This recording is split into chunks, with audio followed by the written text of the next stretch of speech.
there. I'm Carolyn Bloom of Bloom Handmade Studio, coming to you from Dobbs Ferry, New York, which is located right along the Hudson River, about 11 miles north of the Marriott Marquis in New York City, also known as the home of Vogue Knitting Live, and about an hour south of Rhinebeck, which is where the annual Sheep and Wool Festival takes place.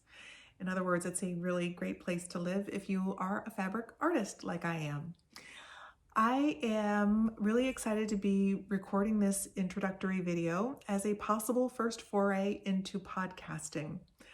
I never thought I would become a podcaster, but then again, never thought I would be sheltering in place for over 30 days.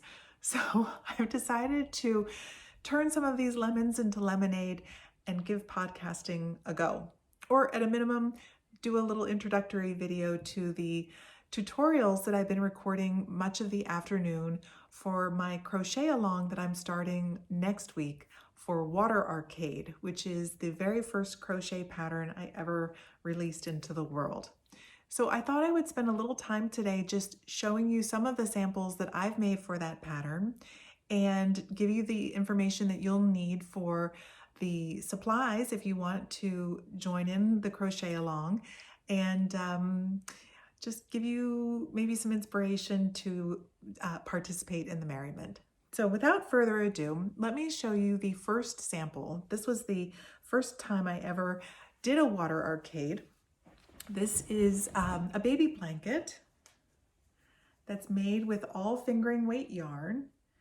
This particular sample was crocheted using Canon Hand Dyed yarn. She did a mini skein set about 3 years ago called Bleu, Bleu, Bleu, which is aptly named insofar as Amy somehow saw many different varieties of blue and made all of these minis that I then put into this blanket. And my muse for this particular design was the childhood game that I used to play when I would go to see the dentist. And I don't know if you've ever played Water Arcade, but it's that little game where you press the buttons on the side of this plastic toy, causing balls to go flying up into the air and then fall down into random patterns. And you try and get them to go through baskets or line up into queues or create different patterns. And I found that game really fun when I was a kid. In fact, it was the only thing that would take my mind off of having to go and see the dentist. So when I was thinking about what I wanted to crochet and what I wanted to do with this beautiful set from Canon Hand Dyed, that game bubbled up to the front of my mind, and I thought, well, let's see if we can turn that into a blanket. And so that was the end result, this particular baby blanket. And let me just tell you a little bit about the yardage required if you want to make the baby blanket variation of this pattern. You are going to need 400 grams of yarn just for the circles alone. This is fingering weight, and I was using an F hook to make my circles. Of course, it's just a blanket, so gauge and hooks aren't incredibly important, but if you use a smaller hook or a larger hook, you might find that you need more or less yarn depending on your gauge for making each circle. In addition to the 400 grams for each circle, you'll need another 300 grams of yarn for the diamonds that connect the circles together. Let me just zoom in here so you can see the diamonds a little bit more closely. This is one of the features that I think that makes this particular crocheted blanket special, is that I really wanted the circles to be front and center stage for the finished pieces and have the diamonds that connect the circles together really recede. It's a little bit different than a lot of the circle and a square blankets that you'll find out there, readily available if you like that particular motif better. This one, again, really it's more about the circles, less about the fabric that connects the circles. So you need 400 grams for the circles themselves, but those diamonds do take up quite a bit of yardage as well. And so you'll need about 300 grams for the diamonds and then for the border that you put onto the blanket as well. So can you see how that worked out? And again, I was on an F hook to create this blanket. I enjoyed making this so much that I didn't want to stop the circle party, and I thought, well, I wonder what would happen if I went to another mini set that I really love. And I went into my stash and pulled out my beloved Havirland set of minis to come up with this shawl. That is a gradient crocheted shawl of different circles. It's the same pattern, but just with different dimensions. So as you can see here, the scarf starts with these beautiful crimsons and purples and browns, and then segues into a bit of pink, and then it ends on the other side with some lovely golds and different browns. Let me see if I can take this off and show this to you a little bit better. As I said, first foray into podcasting, can you tell? So here are the reds, really beautiful.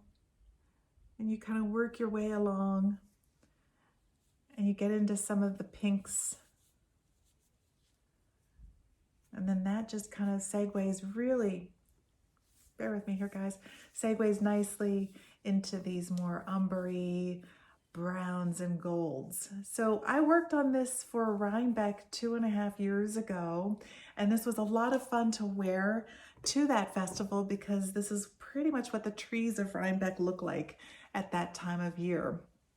And as I said, this was done using Havirland yarns. I don't know if you all know Havirland, but I love her mini skein sets. They're really beautiful. And then I used a contrast skein that I had in my stash. This is Machete Shop as the diamonds.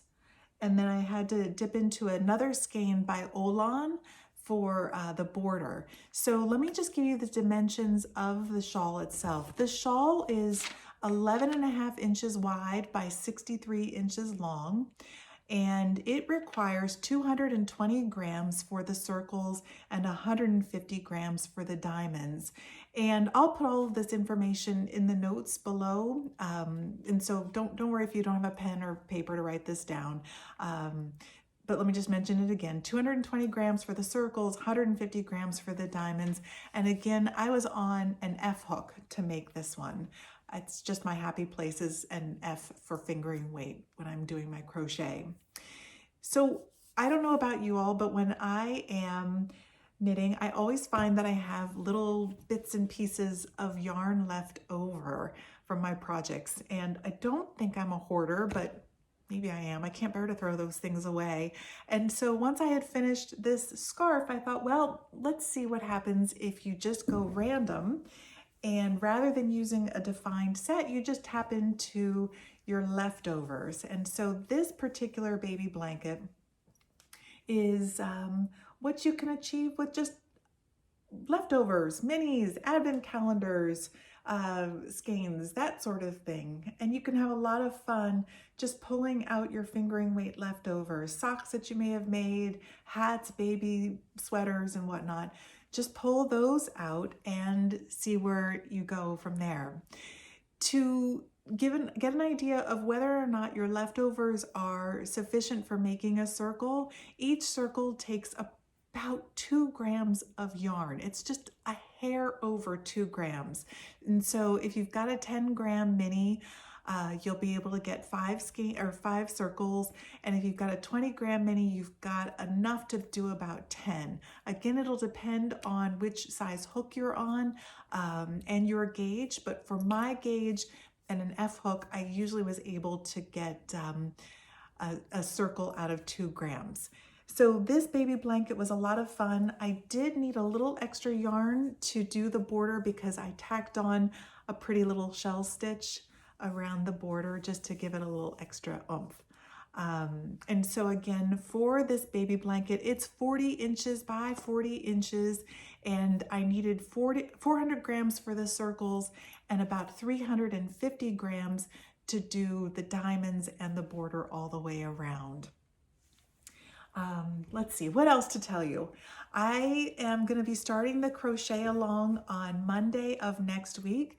That'll give me enough time to finish the tutorials on how to work in the round, how to make each of these circles. There's 3 rounds that you do, each one different. So I'll tell you how to do magic loop, how to work double crochet to do the first round, how to do 2 double crocheted stitches into 1 stitch. And then in that 3rd round, we'll talk about how to go about setting up the spacing that you need to be able to hook the circles later on. I'll also be doing the tutorial on how to make each diamond. Let me just show you the diamonds here. I'll show you how to do each diamond to connect your circles, and also how to do the pretty border once everything's been connected. So tutorials are coming, and if you want to follow along with what I'll be doing for the crochet along, by all means visit me on Instagram at Bloom Handmade Studio. I have a website, bloomhandmadestudio.com. I have a forum on Ravelry by Bloom Handmade. I'm not in that Ravelry forum as much as I'd like to be, and so it's probably easiest if you send me messages via email, which is Carolyn at bloomhandmadestudio.com, or send me DM via Instagram. That's probably the best way to get a hold of me. And as I said, this is my first time doing any sort of podcast or intensive videos like this for tutorials. If you have any questions or feedback, I'm always happy to hear it. Be nice, but I'm always happy to hear suggestions. And I'd like to just thank Nancy Ricci of Getting Pearly With It and Denise DeSantis of Earth Tones Girl, who've been so helpful helping me get this to this point. So thank you so much, ladies, and I hope to see you on the crochet along next week. Okay, bye everybody.